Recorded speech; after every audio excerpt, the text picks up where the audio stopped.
your fire burn. Let your fire burn. Hello, and thank you for joining us again on the Porcupine Perspective. I am joined by Evelyn. Evelyn, it's good to see you now that the flood waters are receding. Oh, meaning that we're not fighting Noah's Ark situations anymore.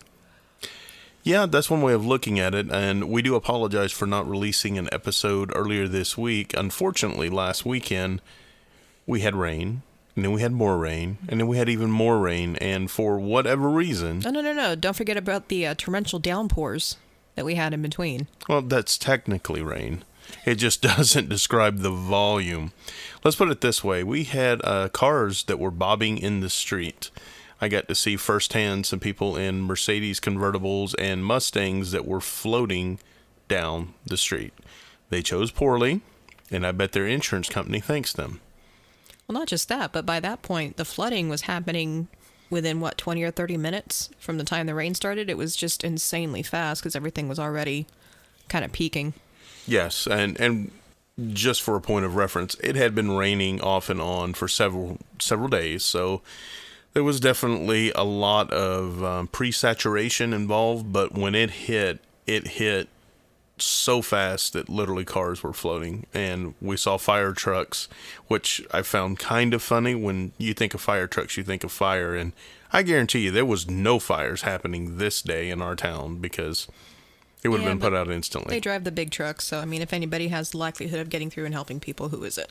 No, it's just, it's comical, Or, reach the ladder out over and... Yeah, well, they were in their fire clothes trying to wade out in the water to pull idiots from their cars, which I don't believe I read there were any fatalities, so thankfully Darwin... Well, not here. There was one in, I think, Missouri, or two actually, but from what they understand, it was a younger male and female, and they were trying to go down like a dirt road area at night, and because there was no actual lighting, they didn't realize they were going into a high flood zone, and unfortunately, it got them. Yeah, traveling at night is a bad deal. But anyway, enough about flooding. I doubt anyone is all that very interested. One other little piece of news we wanted to share with you guys. We just recently switched podcasting platforms. We have moved to Anchor, so if you're hearing this, we were successful. And if you're not, well, I guess you wouldn't have heard anything I just said anyway, so it wouldn't really matter. Messed everything up again, Shawn. Way to go. Yeah, that's fairly typical of me, but just a quick little blurb. And what I love about this story is the fact that the free market is once again speaking. We were on another platform, who shall remain nameless, that I was spending between $20 to $25 a month just for the privilege of them hosting our material. And in order to make any money, you had to get to, I think it was either 10,000 or 20,000 downloads per month. So the bar is set exceptionally high before you can even cash in, and they get a portion of what you cash in. We moved to Anchor, which is completely free. It's got a lot of great features on it, and you can start cashing in on day one. There's no minimum listenership or any of that stuff. So each one of you guys, literally every download is paying us. Granted, not much, but you guys are helping support us in a great way. So we've added another way that you can help us. Obviously we've talked about going to the website, porcupinepov.com. We've got the Amazon link set up there. And a lot of you have already gone and given us 5-star ratings. And we are actually seeing increased downloads. So thank you very much from the bottom of my heart. We greatly appreciate it. Now, let's get into what we're going to talk about. Now, this is going to be twofold. But I figured let's get the penis out of the way. What do you think? And I did say out of the way. I didn't say out. God, that went just so creepy, so quick. Like, congratulations. Well, it kind of is it's kind of one of those subjects. Now, what am I referring to here, guys? There is a law that recently got passed in Texas, and I believe it goes into effect September of this year, that makes it illegal to send unsolicited pictures of a penis to someone else. Now, is it specifically like just sending dick pics, or is it regarding any kind of nudity being sent unsolicited? The verbiage that I saw tweeted from the AG, the Attorney General in Texas, was pictures of penises. Now, there is one of the contributors to Women's Health, who also runs a dating app called Bumble, has been helping to spearhead this. According to her, it is a widespread phenomenon. What, on dating apps? All over the place. Now, one of the things, and I didn't realize this, I don't own an Apple phone, but they have a service called, I believe it's AirDrop, where you can anonymously send stuff to another Apple phone without even asking for their permission to connect. You know, like usually on Android devices. Right, you have to have like that feature turned on and like pair the phones, right? You got to pair it, and are you sure you want to accept that? So there's consent. Not with Apple's. Anything that's in the area, you can send it. Now, you have no idea who you're sending it to. I mean, you could be sending it to, the elderly lady that's sitting in the cafe right beside you, or it could be the other person you think it might be, or it might be her dad. Who knows? But you send it out. It's fairly anonymous. You have no idea who sent it. But for her, apparently, it is a pretty big problem. Okay, so hold on. This misdemeanor, then, is this for anybody who's sending these things out, or is this exclusively over dating platforms? I mean, what? Anything via electronic means. Now, you could take a photograph of your, the way this letter is, I could take a Polaroid, put it in the U.S. Postal Service, and mail it to you, and that'd be okay. Because the law specifically states by electronic means. Well, to be fair, I mean, if you're going to that length, you're really working for it. So, I mean, and you've paid the United States Postal Service to deliver your penis to someone else. Right. It's what's their motto? Like, come hail or whatever. Oh, come rain or shine. I don't remember. Or penis pictures. I mean, whatever. I mean, I guess as long as it's not a postcard, right? Where it's not in an envelope. Interesting fact, though. There was a period about, I think, 6 years ago, maybe 7 years ago. I used to work for the post office for a brief period of time. They had a data processing facility in our town. And essentially what you were doing was going in and trying to make sure that the mail got where it was supposed to be going whenever the computer couldn't read the writing that was on, or the font or whatever that was on the cover of these letters. You would not believe how much prison mail is unreadable due to the graphic content of the imagery that they share on those. I've been in the dating world. I've done the apps thing. I've done the chat rooms, and you get a few little dick pics there. Let me tell you, there are so many more on prison mail. Just throwing that out there. Like, there's obviously lots of boobs and stuff too, but I mean, it's kind of like working in a porn office. So instead of USPS, it's the US penis. Yeah. Yeah, you drew the line there for me. I appreciate that. So let's not make too terrible light of this, and let's see if we can approach this from a serious aspect. Okay, I am going to try to take this serious. I have 2 daughters, as do you. So just, God, the estrogen is overflowing over here. But, what's interesting is, to me, do I take something like this super seriously? I'm probably going to laugh at it a lot just because I think it's utterly ridiculous. Even when you'd get the unsolicited, hey, age, name, gender, blah, blah, blah, and you immediately get dick pics sent, whether or not it's actually them or not, who the hell knows. But it's just one of those like, ugh, delete. I mean, it's not damaging my psyche in any way, and most of the times it's laughable. And it's just, I mean, if it's unsolicited, I get it. And when it's going to minors, especially considering the fact that I have daughters, the oldest of which has like a very low grade cell phone for, she's in middle school now.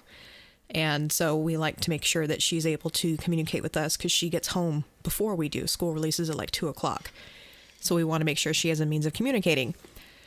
So in that light, I can see from the parents' point of view, I don't want somebody sending her this shit. She's 12 years old, But for the rest of us adults, I mean, there's a certain point, you roll your eyes, you block it. I mean, there's making it a misdemeanor is just, I think, going a little far for me personally.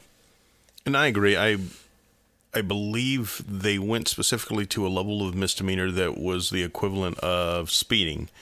It's going to be like a traffic ticket. And some of the verbiage that I read from the lawmakers was, this is just to indicate that society frowns upon this. We're probably not going to be actively pursuing and prosecuting and punishing, but this is just this arbitrary law that we're going to set out. Now, okay, fine. Then make it across the board. Why is it exclusively limited to dick pics? I mean, I get y'all are outies, but I mean, what about...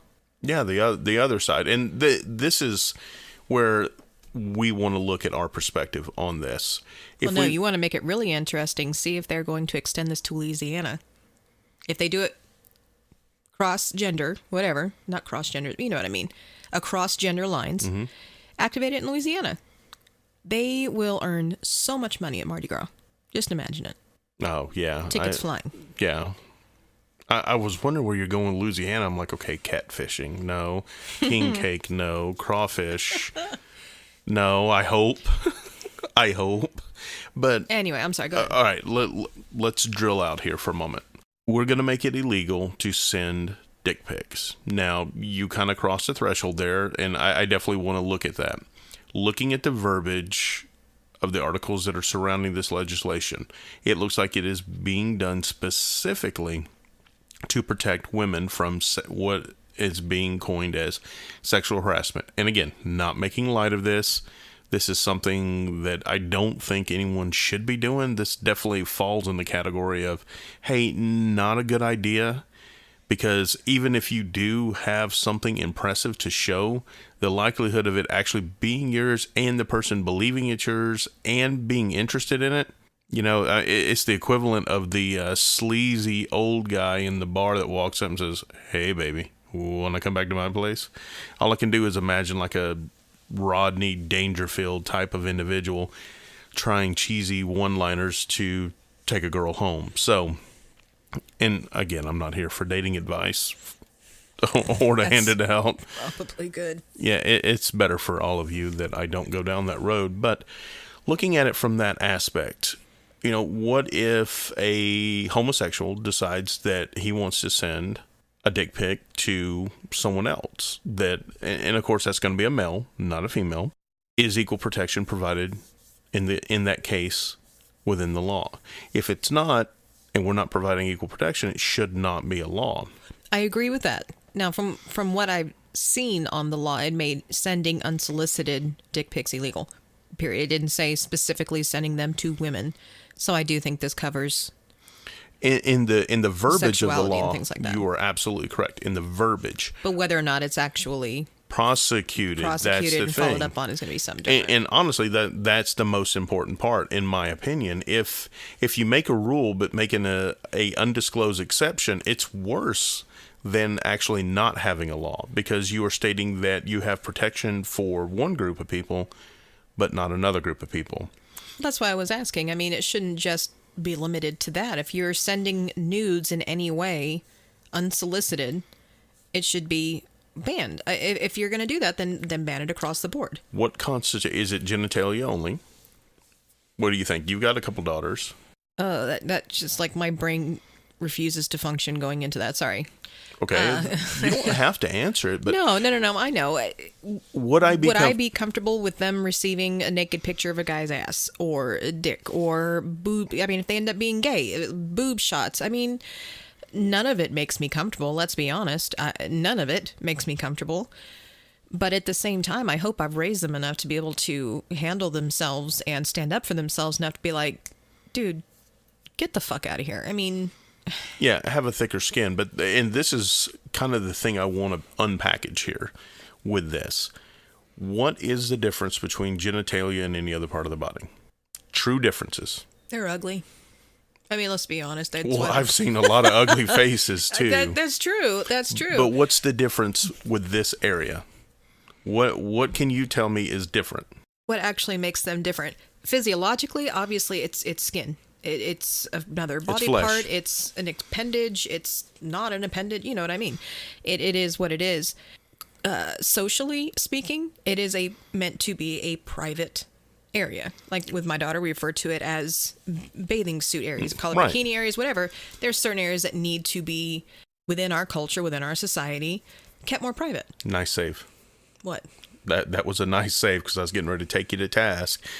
If you would have said these are areas that need to be covered, the next thing I was going to ask you is why do they need to be covered? And you answered Within it. a social cultural context. There Correct. are other areas where it is completely normal for to have things exposed. It is what it is. It's just a natural part of the body, and you go about your day.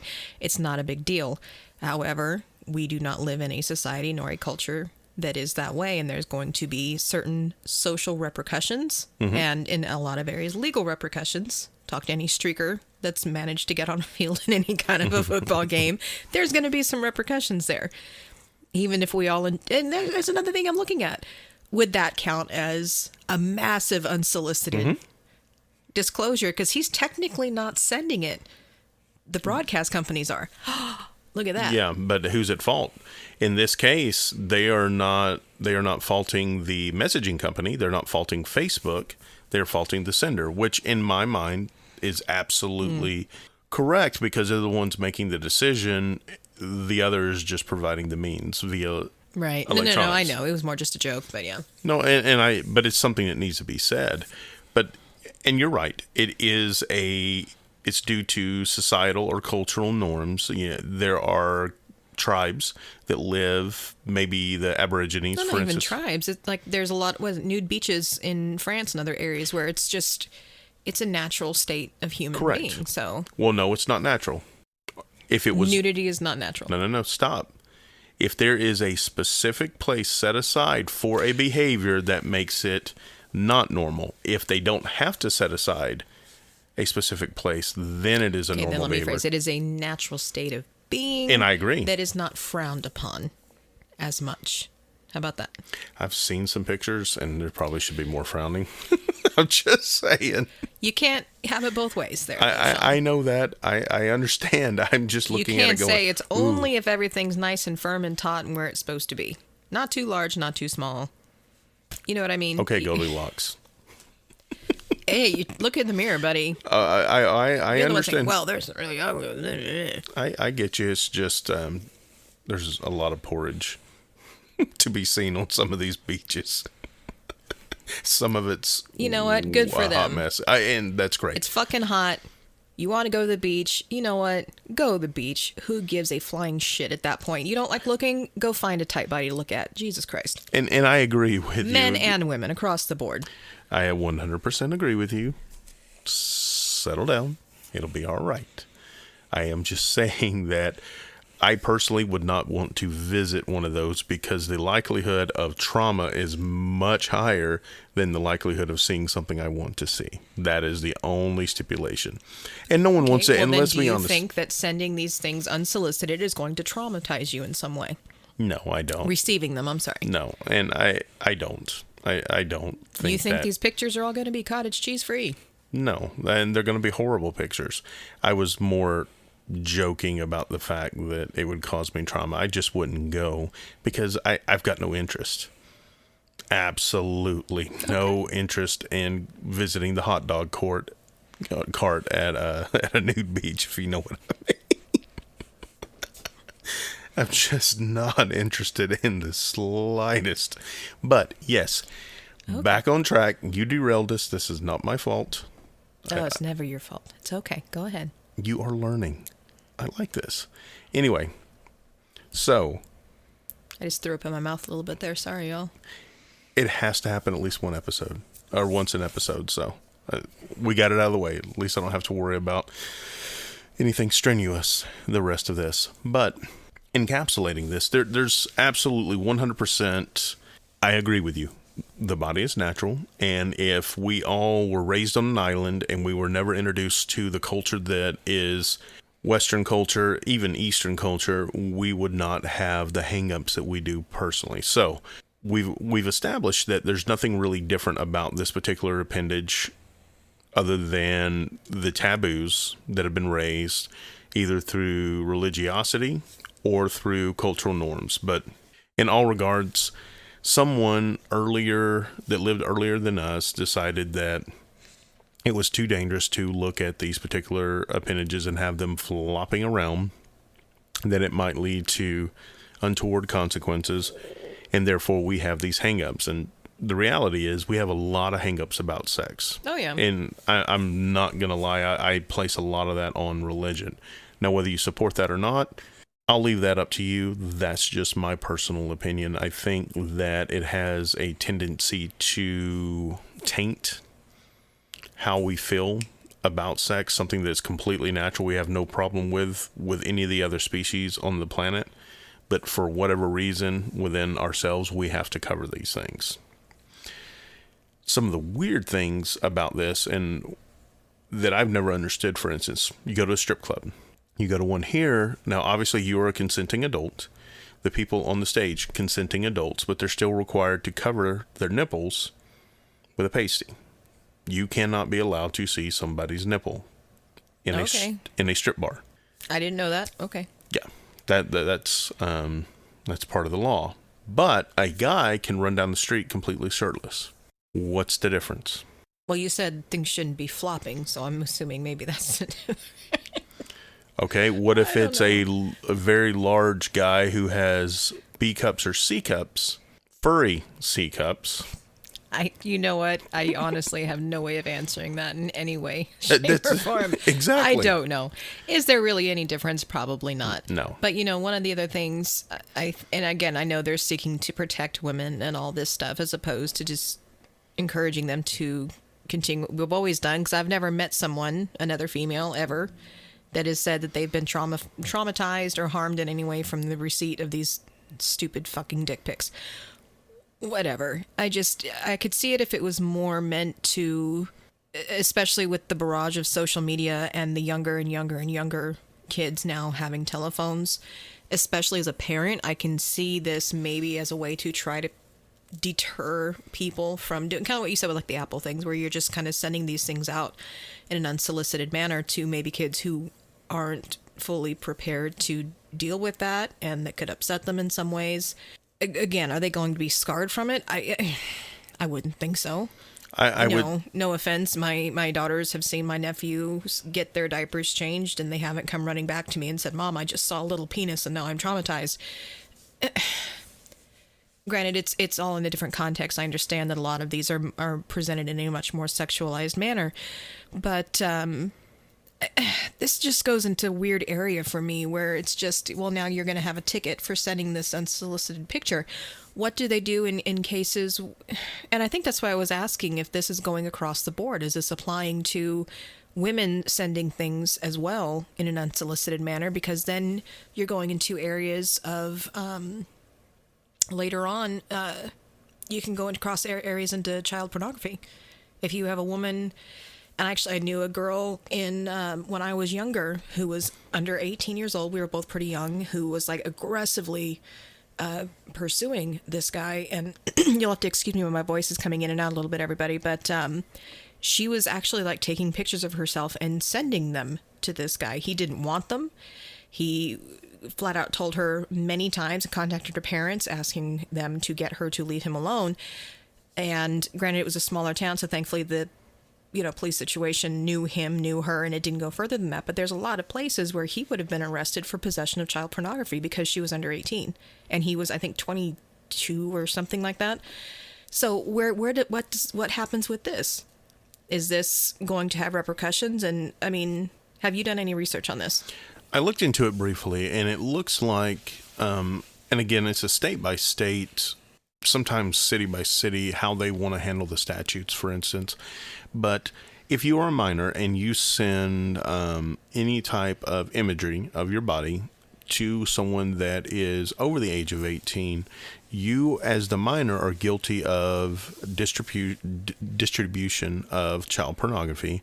And the recipient, in some cases, if they save it, if it's still on their phone, they don't delete it immediately, then they can be charged with possession. Isn't that crazy, though? Can't that go into a catch-22? Like, if you're trying to go to somebody and saying, hey, this person keeps sending me this stuff, look, and you have to have evidence that it's been sent to you. Yes. But now you're going to be charged, Correct. even though you don't want it, and you're trying to get it to stop and showing, look, this is the shit that I'm getting. That's insane to me. Yeah, you can't. The evidence that you need to prove the accusation will get you thrown in jail. That's a good point. I hadn't really considered that, but no, that is an excellent point. You walk into the station with that picture. Now, that's if you're lucky enough to know it's a minor. Right. What if you don't? What if you think it's just this, a hot girl or a guy that's really into you and they're sending you pictures? You have no way of knowing, and especially with like Snapchat filters. Like it's gone in 24 hours, or with that too, isn't it? Like forgive me, I am not social media savvy. I'm old enough to be not hip. So there we go.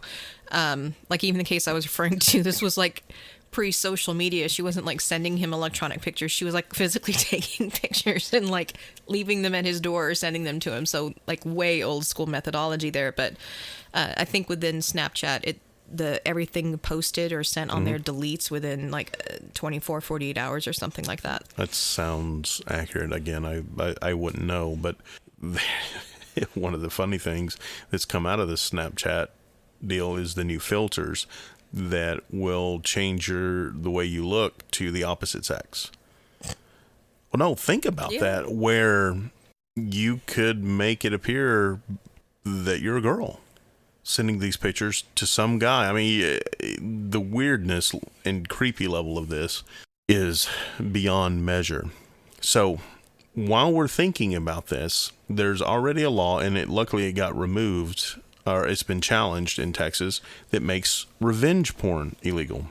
Now, the law is specifically stated that you take pictures and you distribute them without the consent of the person that is actually the pictures of. I don't know. They were consensual photos that were taken, but you... At the time. Correct, but you distribute them without permission or knowledge.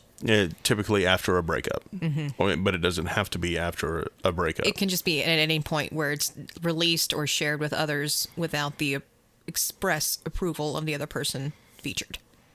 Now, what I don't understand here, and it got stricken down because they say it's a violation of freedom of speech, but what piqued my interest with this particular case was that the United States government will make the case that if you send anything out on the internet or via text message or whatever, there's no reasonable expectation of privacy.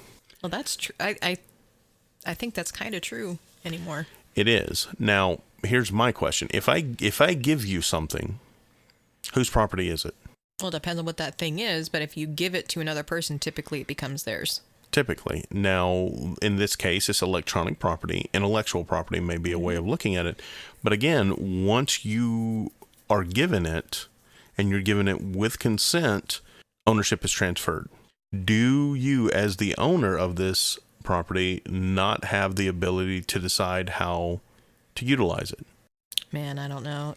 This, again, another one of those tougher areas. It's just, pre-digital media days, when you went through a breakup, you could go and kind of recollect the physical things that were collected or given or back and forth, once you are no longer together. But now you have this digital platform where it can be very easily hidden, transferred, moved over, and you never get that back. Which, again, I think more goes into overall education. Like, hopefully for my kids, like, just don't do this. Like, even when you're married, just don't.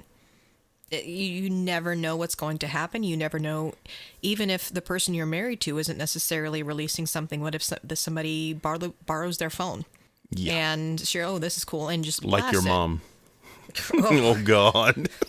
Can you imagine?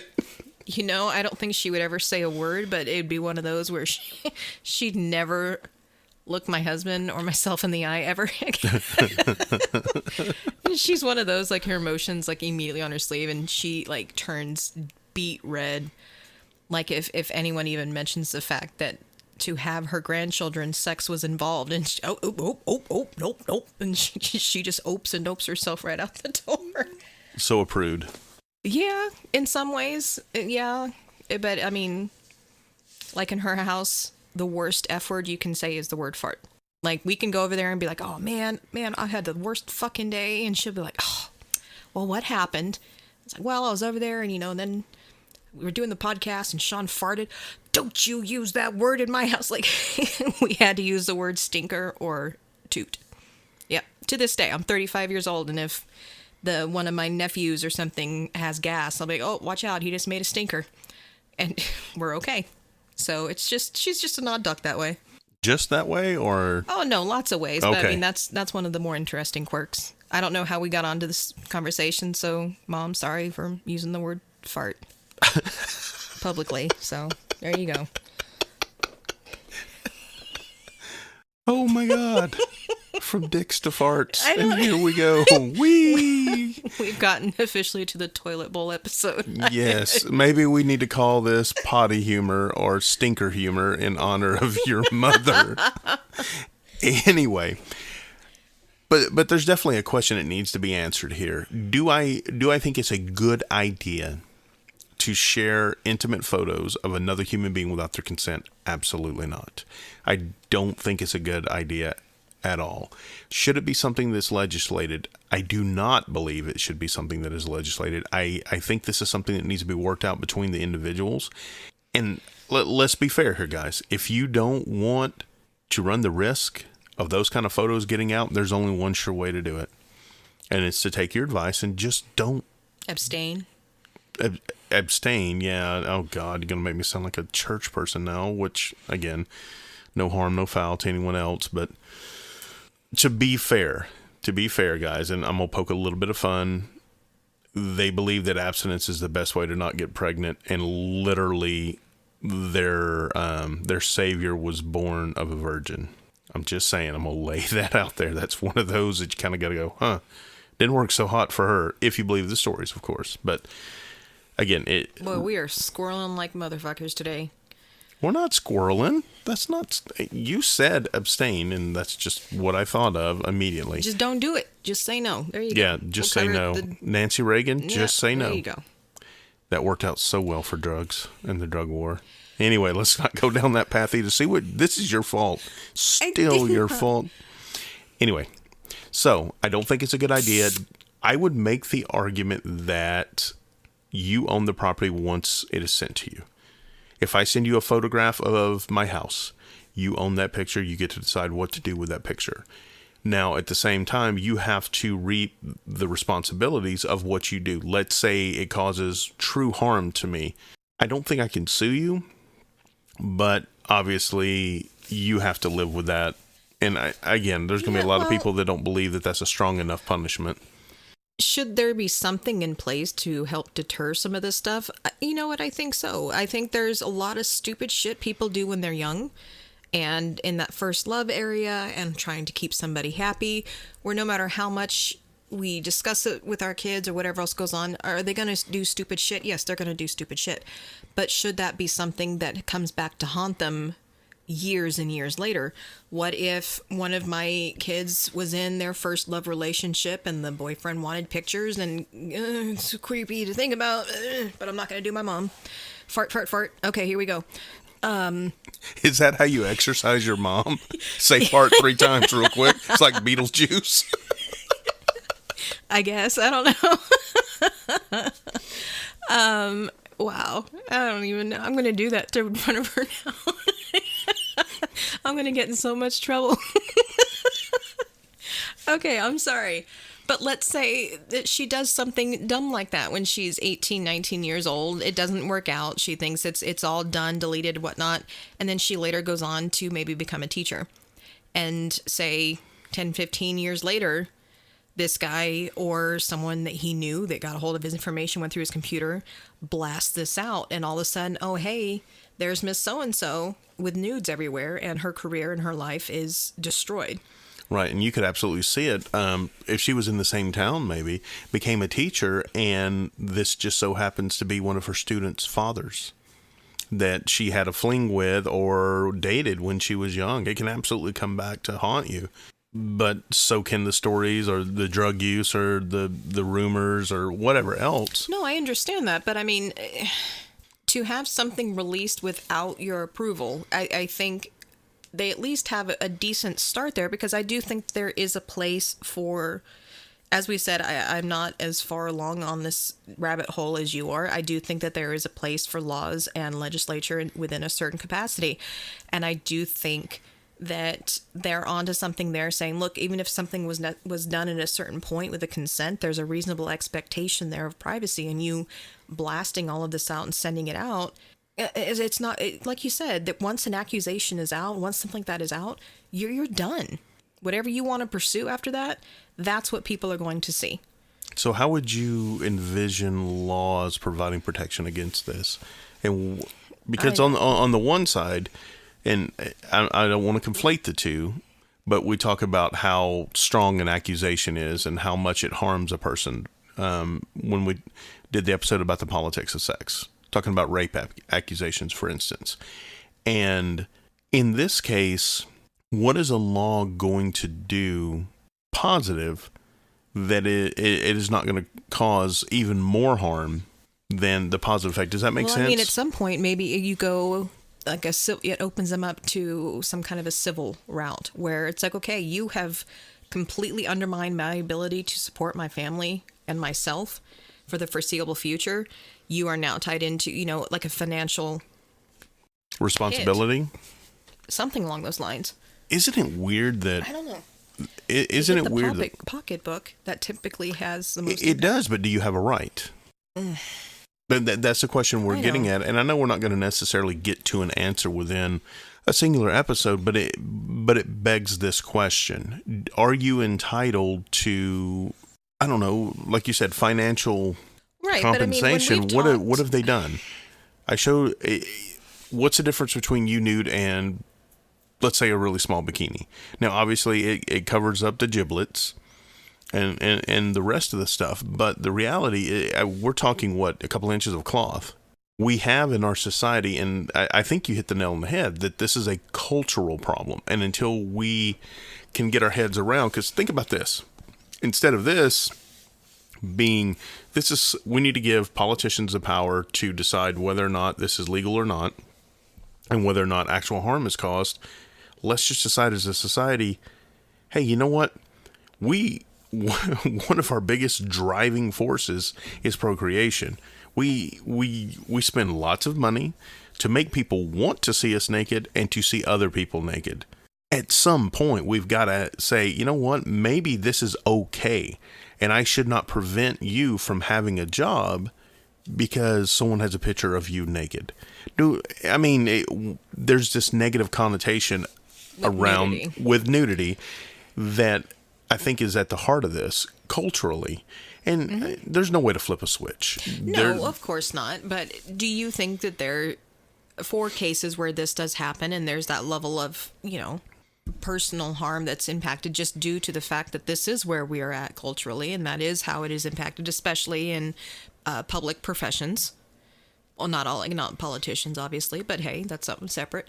Do you think there should be some kind of litigious route that people could pursue?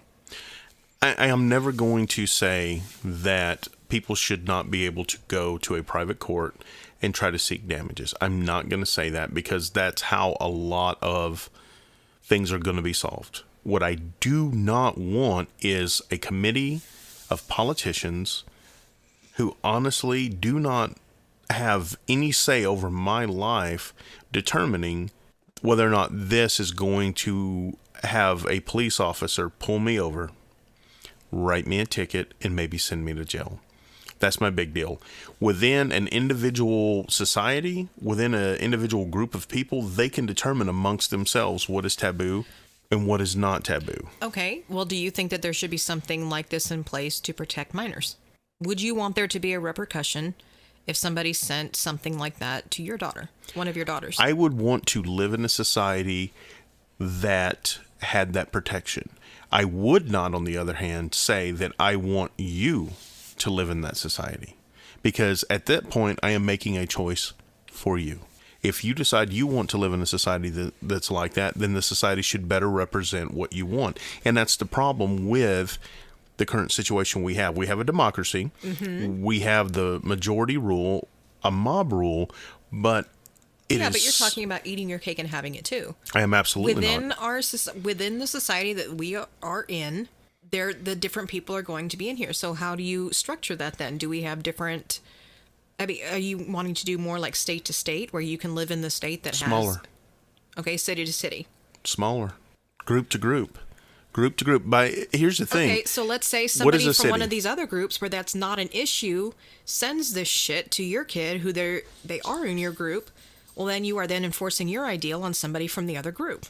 I think that is a very good question, but I think before we answer it, we need to take a quick break so we can hear from our sponsor. I'm sure that's what everybody was waiting for. Go ahead. Okay, welcome back. Let's pick up where we dropped off. I believe you were asking me the question if I had a problem with people sending, let's just say, dick pics to my group, and another group sent them to mine, and let's say in that other group that they didn't have a problem with it. Would I not be enforcing my ideals on the other group? Is that the question? Am I understanding it correctly? Basically, wouldn't that violate one of your principles? It would, if I had any way to actually enforce my will upon that group. How would I do that? What mechanism would I use? Would I use my army to go in there and obliterate them for sending dick pics? I don't have a government.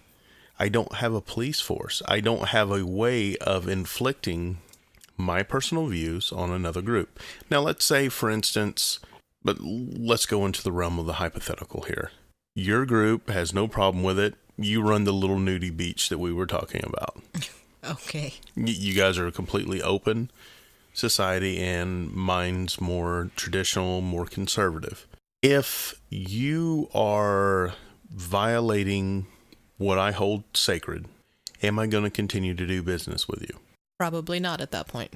Probably not at that point. Now, that's, again, assuming that we're doing business and that we're neighbors. But here's the thing. I can't go in and demand remittance from your group just because you violated my culture. Just like a group of Muslims that are conservative cannot demand that you wear a hijab. Mm-hmm. You're in violation of their culture. They do not have the right or the ability to demand of you respect of their culture. As long as there's no victim, and I mean a true victim, a victim where you can actually show a loss, then, in my opinion, there's no way to enforce your views or your goals on the other group. Okay, let me ask you this then. In our society as it currently stands, with the laws being what they are, with the government being what it is, with people being who they are, do you believe that there is a place for legalese, legal actions, civil trials, anything of the sort? You've already asked me that question, and I'll keep the answer the same. I want to just I under know, the for current clarification. context, right? Yes, I absolutely believe there is. And let's say I'm upset at your group for sending me a picture of your penis. And when we think about how ridiculous that sounds, Oh, it put you to shame, Sean. That's what I just got to tell you. You'd never feel like a real man again. I don't know if I ever will anyway after that. But I can sue you all I want in my courts. If I have no way to punish you, does it matter? I'm asking the question, does it matter? I can put up whatever lawsuit I want, but if I don't have a way to punish you, then it does not matter. It would be like someone in the UK suing us because we carry guns here in the United States. Right. Yeah, we're in violation of their law, but only if we go over there. But in that case, you deal with extradition and all the other right. No, I know what you're saying. But yes, I think there's absolutely a place, and that's the best place to address grievances with the humans that we occupy this planet with. If you can't work it out amongst yourselves, then it's probably best to put it up to a hopefully impartial third party to mitigate. Some mitigation. That's what I was going to say. Yeah, a little bit of mitigation. Does that make that a little more clear, or? It does. It does. It was just going through the full spectrum of thought as all of this was going through, especially when you started talking about putting things down into the smallest groups and on how, okay, well then how do you manage it at that point? Well, how do we manage living around the Amish?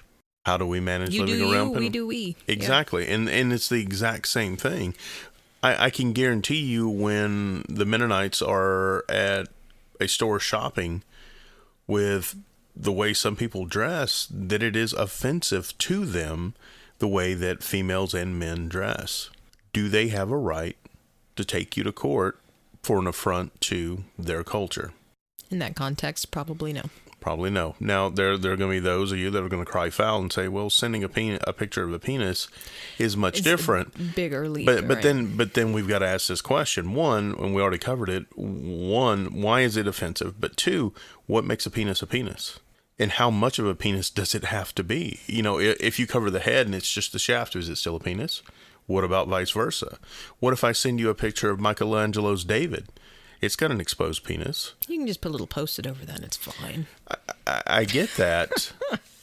Or a fig leaf. That way it could be traditional.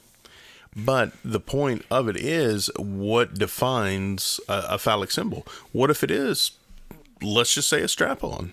Is that it's used for the exact same purpose other than impregnation? And I bet we're not probably too far away from... I can't believe that thought popped in my head, but from the ability of our artificial insemination through use of one of those.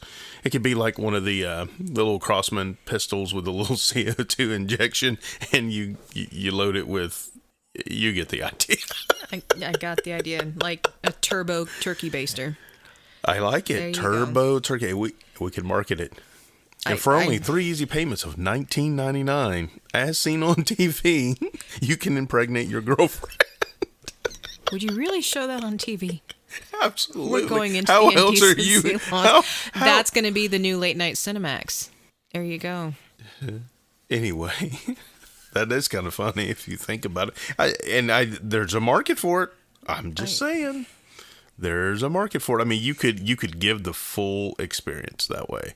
I need to call the patent office real quick. Can we hit pause? We got it's the $1 million. It's your show, buddy. Go for it. It's the $1 million idea. The turbo turkey baster. I like it. You know, though, you're going to have that one, like, 80-year-old grandma calling her grandkids, I don't understand why this isn't working. I just want to have a lovely Thanksgiving with my family. How does this work? Well, you've got to fill the reservoir, Grandma. Anyway, there was another news story that does not involve penises that is in the same arena. You want to talk about it? Well, I think it's more along the lines of litigation and things like that. This was, just something we were talking about, kind of hodgepodging when we were dealing with the flood last week. I'd come across an article where a man is suing Delta Airlines after another passenger's supposed emotional support dog mauled him on the flight. And this wasn't like an overstating from what I understand. I mean, this guy was seriously messed up. The dog not only went after him one time and had to be pulled off by the owner, but then got away and went after him a second time. And the guy ended up with like something, 28 stitches to his face and upper body. He's lost sensation to the affected area of his face. I mean, this was a hardcore attack by this dog. The gentleman who owned him was a military service member and said that the dog was issued to him for support. The issue and where the lawsuit is coming in, the attorneys are saying that Delta failed to require a kennel for because it's a large animal, and failed to verify that the large animal, allegedly an ESA, according to the article, was trained and met the same requirements as a service animal, being due to the fact that they are in an extremely compact space around strange individuals.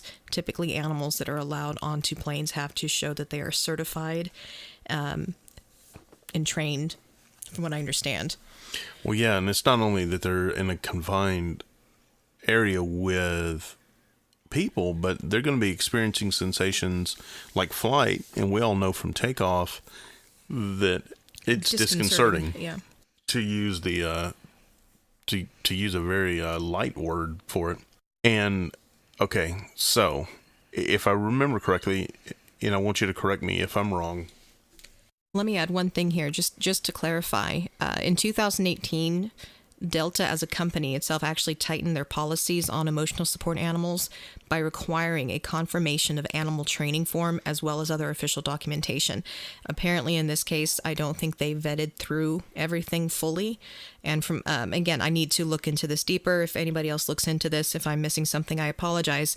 Again, this was kind of on a whim, but from what I understand, that was not available because they are saying specifically that prior to that this was not followed prior to subjecting the large animal to the foreseeably dangerous confines of the crowded airplane, that the owner failed to act reasonably, as did the airline, consistent with their care to prevent harm to passengers. Okay, well, let's break this down. Service animal versus emotional support animal. A service animal, they're thoroughly trained. Mm-hmm. There has to be a demonstrable need. Typically, it's someone that is impaired in sight, impaired in hearing. Or has a medical requirement. Or has a medical seizure, like it's able to detect it. Okay. Emotional support animal, they don't actually have to have any training whatsoever to be considered. Not to be considered an emotional support animal. Typically, they will have to have they'll have to be issued, like you have to have a, if I remember right, there is a written form from a psychologist, psychiatrist saying that this is there, and they are not thoroughly trained, but they are approved to be an emotional support animal. So you can't go through and like get an African pygmy hedgehog and say, well, this is my emotional support animal. Or a peacock. Or peacock. That was an actual case. That's actually, there was a lady that tried to board with a peacock as her emotional support animal. Now, the research that I did, people are utilizing this loophole to get around several things. One, it's the added cost of checking an animal. Right. The emotional pull of not having their animal with them, especially in the not dangerous, but the unusual sensation, like we were talking about. It's disconcerting. Right. But I also, and I'm going to take a sidestep here, I've heard that people are using it to get around the restrictions of hotels, homes, and rental properties as well that do not allow pets. Mm-hmm. That they're overutilizing this as a need. And it's fairly simple to get a letter of need.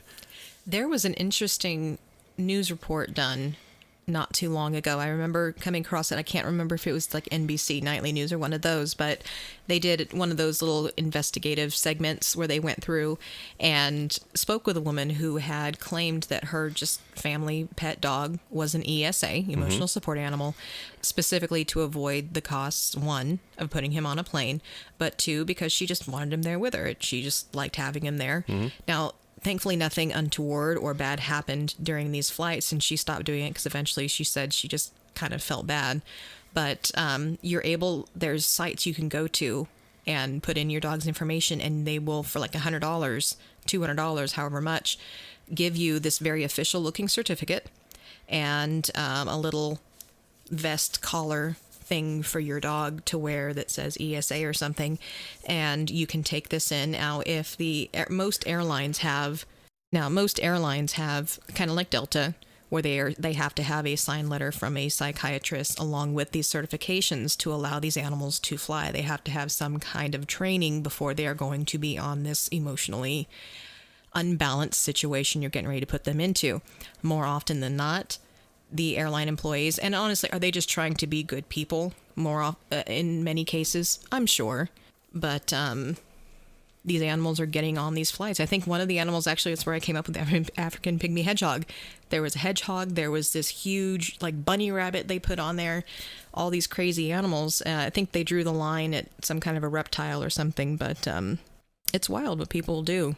Yeah, that is kind of strange. Now, but where do you draw the line? I mean, we have this litigation going on now for this passenger who's been harmed, drastically harmed. Yeah. Irrevocably harmed. Right. Where are your thoughts on this? Well, I want to continue to break it down, the differentiation. Now, obviously, there's a difference between the two. Beyond a shadow of a doubt, is the owner at fault here? Yes, I would argue that anyone arguing otherwise, I can't help you there. I can't see a path to saying this person is completely innocent. Now, I won't say that it was intentional. No, Or, I don't think so either. I'm not going to necessarily suggest that the owner knew this was going to happen, because who would willingly do this? I mean, there's some sick bastards out there that may or may not, but I don't think the intent was to harm another person. So we've got a situation where you've got a person with a disability, whether it be anxiety, PTSD, or whatever, and that's one of the things that supposedly has to be demonstrated, that there is a disability caused by whatever situation, and then this animal is going to help alleviate it. Now, I want to speak to the positive side of this. I would much rather someone have a support animal than to be medicated. We have enough problems with prescribed medications already, so anything we can do to alleviate concerns without medication, I think, is probably a positive thing. Again, I'm not a doctor. You know, you don't. I agree. It's for those of you who are holistic, it is a natural. Yeah, but but you know what? It's a really, I think, a sound solution in many cases where it is needed, where it provides them that grounding. Yeah, to keep themselves calm in an emotionally fraught or tough situation. It's more, like I said, looking into this is where does the responsibility lie? Do you think that this is appropriate to take legal action on? Yes, absolutely. And I would be going after the airlines as well. Unless there is a law that binds the hands of the aircraft company, which is the case with a service animal, you cannot deny service to someone with a disability that has a service animal. That's part of the Americans with Disabilities Act. Right. Now, whether you agree with that or not. But again, in these cases, I mean, all of their things are right there, and it is always presented immediately in accordance with the ADA. So these are animals who are very highly trained coming into this. You can have an emotional support animal and have them deemed to be so, but they don't necessarily have to be trained. In order for them to fly, however, and this is according to Delta's own policy, these dogs, even if they are ESAs, they do also need to be certified as being trained to handle the situation. That's what was failed in this instance. Yeah, and I agree. I'm absolutely supportive in the fact that the carrier in this case failed. They could have either required that the dog wear a muzzle to protect the other passengers, to be put in some form of kennel, which I think would have been best. But they made a choice.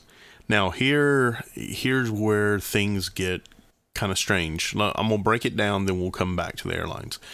Let's say I own a business, and I do not prohibit the use of firearms within my business. You can open carry, close carry. Someone comes in and they rob the place. That's outside of my control. Do I think that the business owner should be held responsible in that case? Of course not. I have not, as a business owner, put you at a disability to defend yourself.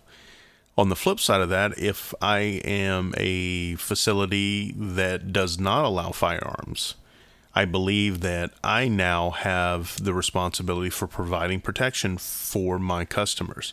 And if you are harmed in my place of business due to the fact that I do not provide you adequate and reasonable amounts of security, then I think at that point, I do have some blame to share. Now, we go to this example of the aircraft. As per federal regulations, you are not allowed to carry a firearm. So here's the question. Is that then the aircraft company's fault, or is that a federal regulations fault? Because you are at a disability to defend yourself. Now, I don't think I want everyone running around with a pistol or some other handgun on a flight. There's obviously an enormous risk that an errant bullet can cause a lot of problems. Absolutely. But you can't even carry a stun gun or anything over 2 ounces of fluid, for the love of God. So in that case, you are put at a position of disability, but that disability is unfortunately caused due to law. I think it was a very bad decision on the case of the airline, and I'd be willing to bet they're going to revisit their policies. Like I said, the policies are in place. They just weren't enforced in this case. Well, which is what I was going back to, like the news story. A lot of times they aren't. Just in some cases, I'm sure maybe people are just trying to get through because they get hoarded by customers, obviously, but in others with people just trying to be kind to one another. And, you know, in this case, it bit somebody in the face. So instead of the ass, like we usually say. Well, it's kind of being a pun, but in this case, I just didn't find it funny. So, well, and now imagine this guy's emotional trauma that he's going to have for the rest of his life. That violent encounter with an animal will not be good. So he's lost sensation and permanently scarred. Scarred, and there's going to be some level of anxiety that's going to be caused by it. But I think in this case that the carrier themselves also created a problem. I can't think of a way they could have prevented it other than requiring the animal to either A, not fly, or B, be restrained. Or put into the kennel, like it said, yeah. Yeah, kennel, muzzle, any number of options. But hell, let's look at this other side of it. What if you've got an allergy to pet dander? My daughter does, actually, my oldest. We have to have a specific type of dog that's low shed, or she swells out. But it's not life-threatening, is it? In her case, it is not life-threatening. Okay. It's just incredibly uncomfortable and itchy and swollen and a bad deal. But I have known others who have had like allergy-induced allergens when it comes to pet dander, where they have to carry like EpiPens and be careful. Just 'cause, I mean, pet stuff is everywhere. But yeah, especially within the confines of a tight space like that. Yeah. Where air is being recirculated. At what point, who has more of a right to be on the plane? And does it even matter, I guess? But, you know, you get on the plane, you buy your ticket in good faith, and the next thing you know, you're surrounded by pet dander that is going to put your life at jeopardy. I wonder, and I wonder if any of the cases have been tried before. What happens on the case of a flight if you've got a child that's severely allergic to, let's say, peanuts or latex? There's nothing on the plane, and they used to serve peanuts. You remember way back when they used to serve peanuts. Yep. And I have to believe this is part of the reason they don't anymore. But, you know, who has the right in this case to be protected? I mean, can the parents of that child demand that no one on the flight have peanuts? And hell, how would you? Where are your thoughts on this then? On what? You just asked the question. What's your answer? That's not fair. If I ask the question, you're supposed to answer it, so I have time to think about it. Well, you presented it, and now I'm asking it to you. So there you go. I think the onus is on the person with the disability. I don't think you have a positive right to demand of others, other than they don't fuck with you. That's it. Intentionally. And I don't think there's going to be anything malicious or intentional in this case to cause harm. It's just unfortunate. It's absolutely unfortunate that a person has this allergy and it's going to cause them a lot of problems. And I sure don't want to come off like, hey, tough shit. You know, you're the one with it. But can you demand that no one that you could possibly encounter never eat peanuts, just on the off chance it might cause you harm? Now, if I knew you were allergic to peanuts and you were in my life, I would do everything in my power to make sure that I don't do that, because I don't want to put you at risk. I don't walk around wanting to harm other human beings, and I'd like to think that a majority of us operate with the same software, that we don't want to intentionally do it. But to say that this person has the right to demand this of you is stating that they have a positive right to whatever this is, and that you have to bow to it and adhere to it. And I can't get on that choo-choo train. Okay. How about you? You dodged the question. No, I think it's somewhere similar to your lines on this one, honestly. There was a deal I went to recently that was kind of a training deal for different people within our profession, and it wasn't a huge group of us, but there was a lady in there who's very nice, no big deal. They had provided some snacks and stuff for everybody, and so everyone went out and kind of got their little meal or their chips or whatever, and then they had some cookies. Well, we came back in the room, and the woman's standing by the door, and she's really upset, talking to our trainer, and the trainer has to come back in and say, so I'm really sorry, but if anybody got one of those peanut butter cookies, could you please take it out and wash your hands? She has a severe peanut allergy. And granted, the lady was very nice about it. And she's like, guys, I'm so sorry. Had I known, we would have done that. Granted, I have my EpiPen here, but I just didn't feel like getting swollen up in front of everybody. And I just remember kind of sitting back, and one of my coworkers was there, and she said, so you're coming into a situation where they always bring in food. There's the high possibility that there's going to be something that has peanuts within it. You've been in here all day. So other people have brought their own food. Why would you not say something in the beginning and wait until everybody's gotten their stuff, and then you're going to say, oh, by the way, guys, sorry, I need you to take your stuff and either go eat it out there and then brush your teeth and wash out your mouth before you come and speak to me? It was just one of those deals where it was a little bit tougher, or maybe she could have just sat in a different area where there was no exposure at that point. Now, there are those cases where it's so severe they can't even be in the room because the particles that go in the air can be life-threatening. From what I understood in this case, that was not it. But, so like you said, and I know it's kind of an odd case to tie in here, but again, it's one of those where, because you are in a position as opposed to framing it in a way where you can just take care of something yourself, or preface it going in saying, look, I have an allergy. Can you please make sure this stays a peanut-free zone? Everyone goes in knowing that and can make decisions based on it that way. You're going to instill what's going on with you after the fact on everybody else and have them change everything that they're doing. Yeah, I don't mind. Like in that case, it's great that, all you guys helped out by doing that. Nobody wants to make somebody sick, obviously, but I think that's what a lot of people rely on happening as opposed to being proactive for themselves. Right.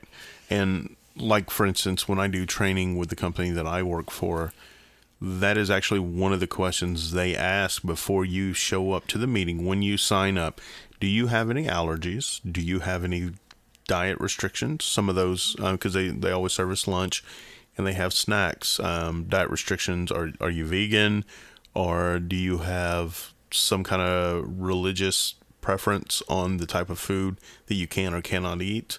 And they do their best to modify, at least for you, what you can and cannot have. And if there's a case where there's a life-threatening allergy, they make sure that it's off the menu.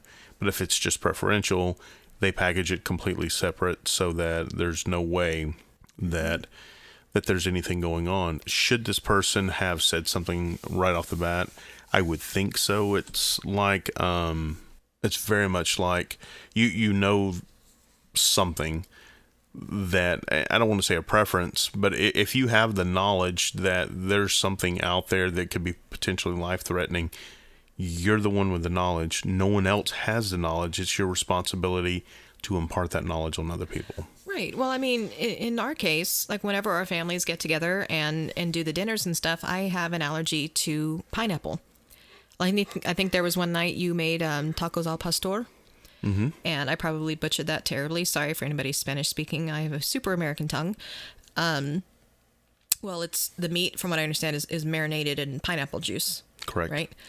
I'm not asking you not to cook with it or not to serve it. I just ask you to make sure that I'm aware of anything that you guys have that has pineapple so that I don't eat that or drink that. And we're fine. I'm not asking you to change your entire menu or not serve your fruit salad or fruit punch or cocktails. By the way, all the good freaking cocktails, wow, they all have pineapple. All of them have pineapple. The really good cocktails all have pineapple juice. So I never get those. I've got to ask a question. Stop for a second. How do you know they're good? Well, just by the list of ingredients. You start going through it and you're looking at it, okay, it's got this, I like that, I like that, oh, damn it has pineapple juice. Okay, check another one. Okay, it's got this, god damn, it has pineapple juice in it. I was just wondering, it's like, how do you know that they actually taste good if you can't have them? It's the forbidden fruit. It is the forbidden fruit. Now, that's not to say that I have not had it before, and I always know really quick once it's kind of sneaked in there, or if I wasn't diligent in double checking my stuff. For me, again, it's kind of like my daughter's reaction with dogs. I swell up. I get patches of skin actually that swell up and itch. And if I've had too much, or if it's like pure juice, my passageways, I'm asthmatic, can swell up and I can have trouble breathing. So, yay, allergies. Yay, pineapple. You're not missing much. I'm kidding. Trying to make you feel better. And looping it around at the end, so I still felt bad. I appreciate that. Thanks. Oh, I'm here to serve. That is what I do best. So, yeah, definitely some interesting conversation. I don't know that we've necessarily nailed anything down. I think, like, if I was to wrap this up and try to encapsulate this in the smallest version, a TLDR, too long, don't read. In this case, we're not reading, of course. I get that. But any of you that have been on the internet long enough have seen the TLDR. I think some of the problems that we have is that we confuse what we shouldn't do with what we can't do. I.e., sending dick pics to people is something we should not do, but we should absolutely not legislate it. And that a lot of these preferences are cultural preferences, which means they evolve. And because they evolve, and of course, we all know that there's a significant difference in plentitude of different cultures out there, having something set in stone, i.e. like a law, it's probably not going to benefit society very well. It needs to be a lot more malleable in that case. But looking at the last instance that you brought up, I think to encapsulate that, at the person that is causing the harm, I think, is 100% culpable in this, and anything that facilitates that harm also is culpable. Did you have any final thoughts you wanted to add to this? No, actually, I think you summed that one up pretty well. So this actually went way longer than I thought it would. I thought we were going to just breeze right through this, but it turns out we're both long-winded assholes. So, hey, hope you enjoyed the program, guys. See you next week. I was going to say maybe pending any flooding. Pending any flooding. Maybe it's just because we were talking about penises. Yeah, I've never had an issue talking about those that long before, so... It was just a very interesting subject, maybe. Are you going to launch into the whole penis? Now I'm sounding like I'm from Mississippi like you. You going to launch into the whole penis envy thing now? I mean, if the shoe fits. Folks. No.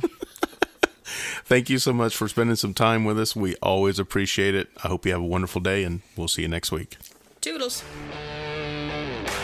Always look back over your shoulder. Waiting around to make your move. Don't hold back, come on and get down to it. Live your life the way that you wanna.